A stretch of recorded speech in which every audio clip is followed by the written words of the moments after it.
Welcome, everybody. Good afternoon, fellow advocates for liberty.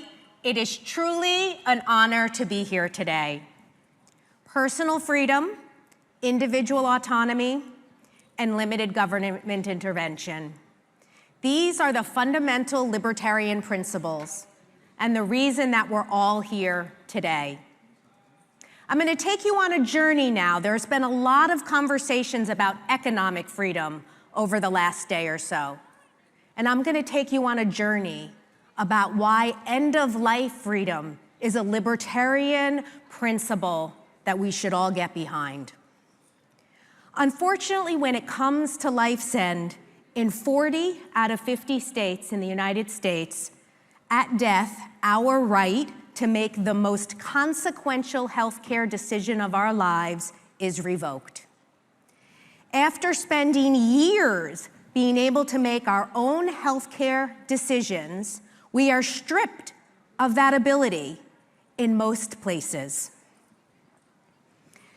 Your destiny is determined by the government overreach in particular, by lawmakers who subscribe to discredited fallacies and cower in the face of the vocal minority, and by a medical system that values the extension of life even when it results in unwanted suffering. While end of life may not be an immediate concern in a student's life, Ari Klein's story illustrates a different reality. Ari is a student at the University of Albany. At 17, his grandfather, Dr. Robert Milch, had terminal cancer. Dr. Milch was the co-founder of Hospice and Palliative Care Buffalo. He was a doctor that specialized in end-of-life care. He knew firsthand all of the best medical care that was available to somebody when they died. However, New York, the state that Dr. Milch lived in, did not have the one option that he wanted, the option of medical aid in dying. What exactly is medical aid in dying? It is a 100% patient-directed medical practice that is available in 10 states and Washington, D.C.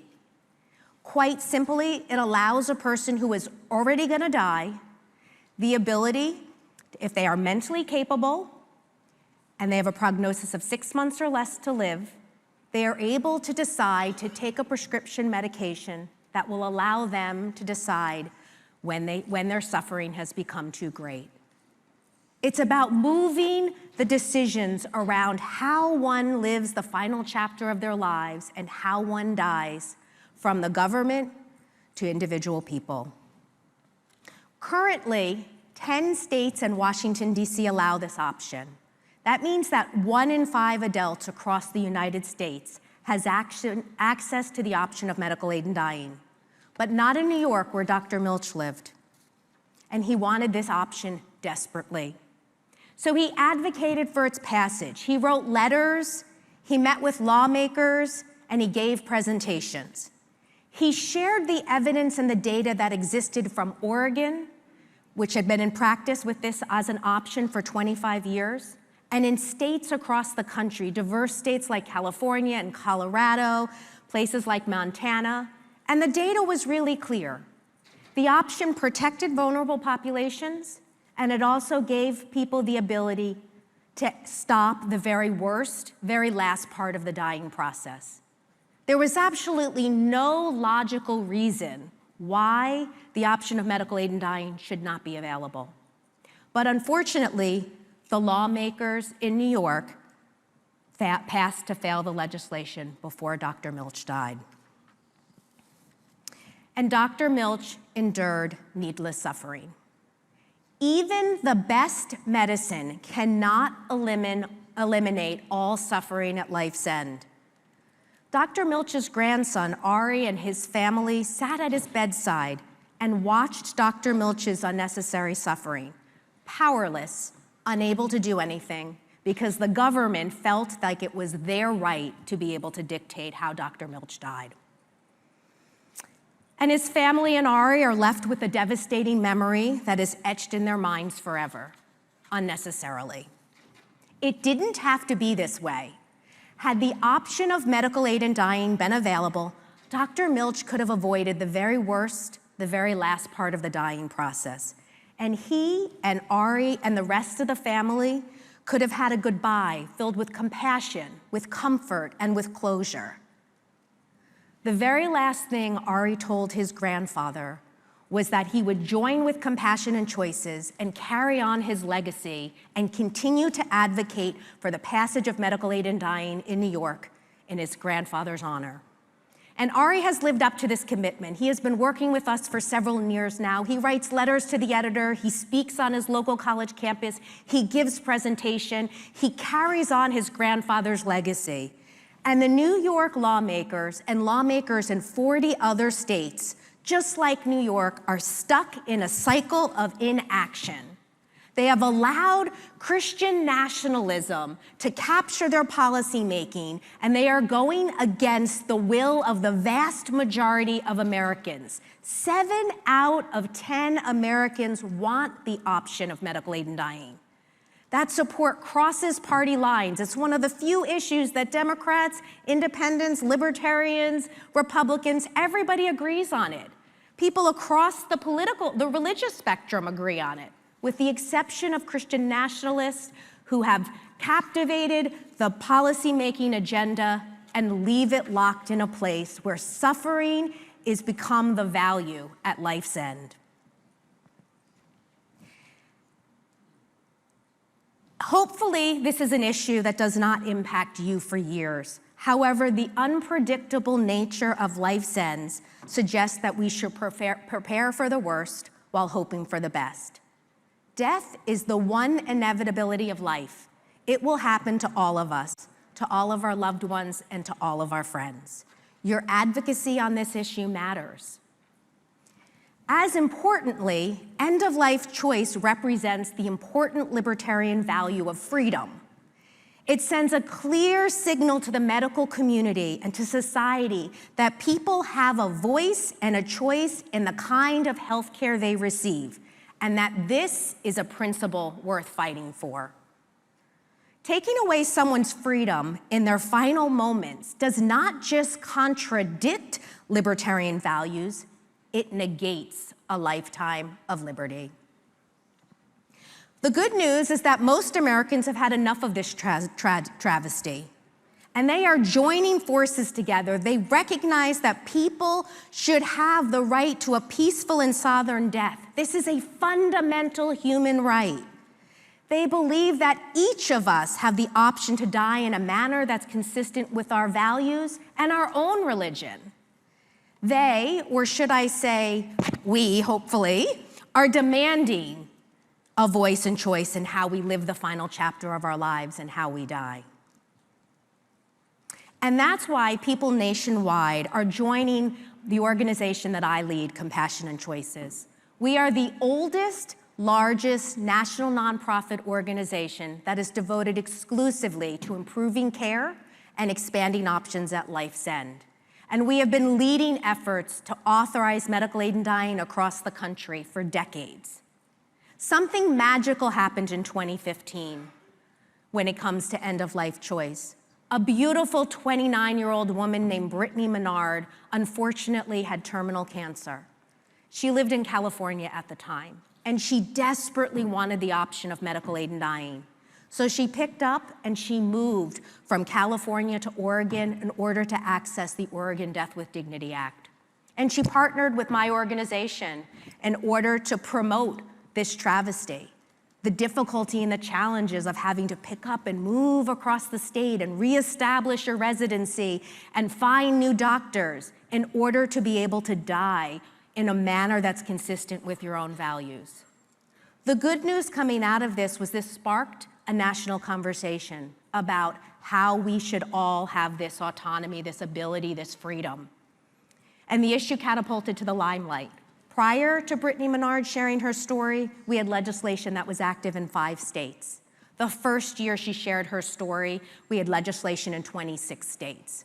But more importantly, it moved from legislative discussion to legislative action. We authorized California through a legislature within 1 year of her telling her story.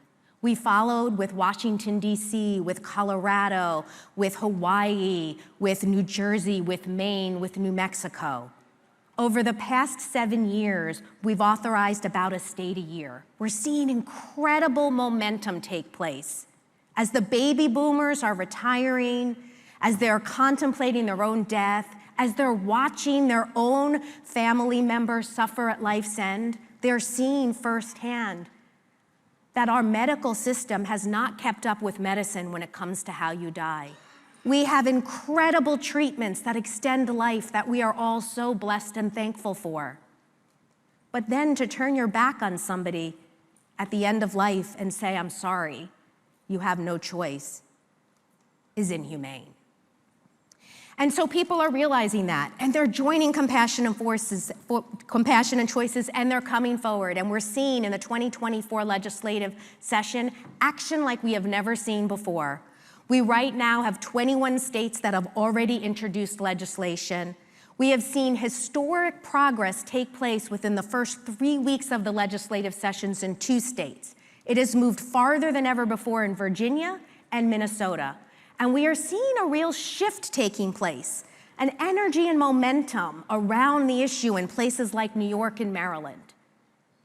So we do see the possibility. It is no longer if medical aid in dying is going to be authorized in many of these states, it's when it will be authorized in those states. And we can move from if to when quite simply by generating greater grassroots support and enthusiasm. And that's where you guys come in. You have the power to create change on an issue that is fundamental to libertarian values, an issue of autonomy, an issue of choice, an issue of freedom, an issue that matters, not just to you, but to your loved ones and to your family. An issue that is about basic humanity and basic rights. Now, it won't surprise the libertarians that the challenges with medical aid in dying are not just about authorization, but it's also about when the bill is authorized, what that looks like, what the final bill looks like. And what we've seen after the Oregon legislation was passed, after 25 years of data, was not surprisingly too much regulatory road tape for a dying person to be able to get through the process. So of course, protections are essential, but unnecessary protections are a barrier. They have a 15-day waiting period, which I have renamed a 15-day suffering period, because to ask a dying person, somebody that's in their last moments, to wait for 15 more days in excruciating pain is inhumane. And so in addition to authorizing legislation across the country, we're also taking on the challenging task of improving the laws, reducing that waiting period, opening up a practice so that advanced practice registered nurses are allowed to use their degree and practice the option of medical aid in dying in the same way they do other end-of-life care options, taking away that regulatory roadblock from them.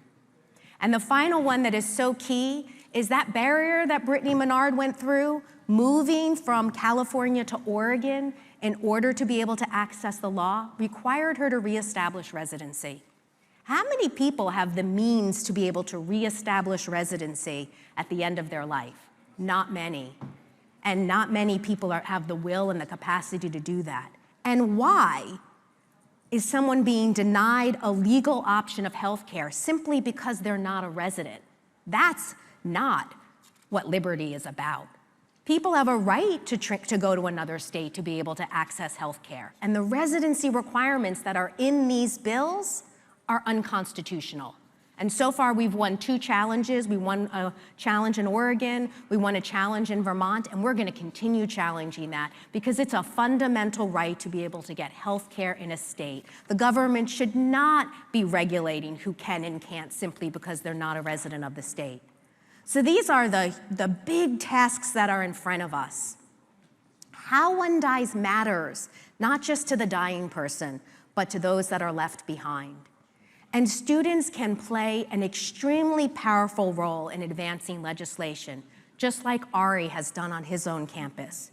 Your fresh perspectives, your energy, your passion is needed to realize justice. You are the future generations who will pick up this issue and make sure that the progress continues in this fundamental liberty issue.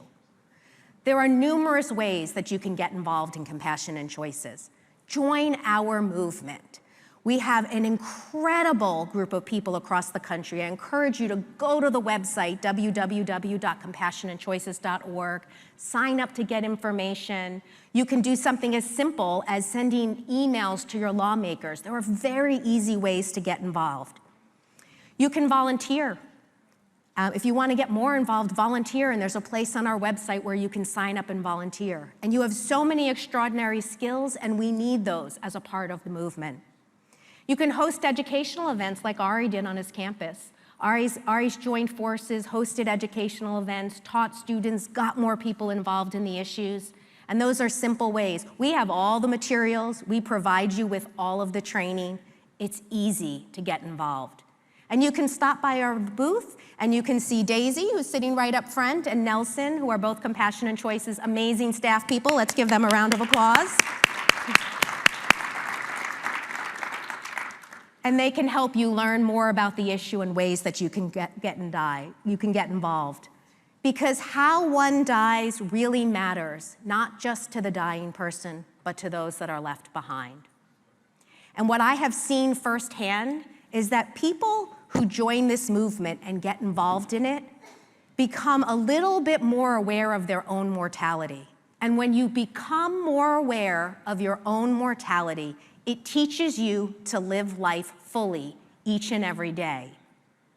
When you recognize that all of us are going to die, the fears that you have about stepping forward and taking action and doing something no longer seem like fears. And imagine having a lifetime as a student, all of a sudden becoming so clear about how you want to live your life and what fears you shouldn't bother with, that you're able to live powerfully across your whole life.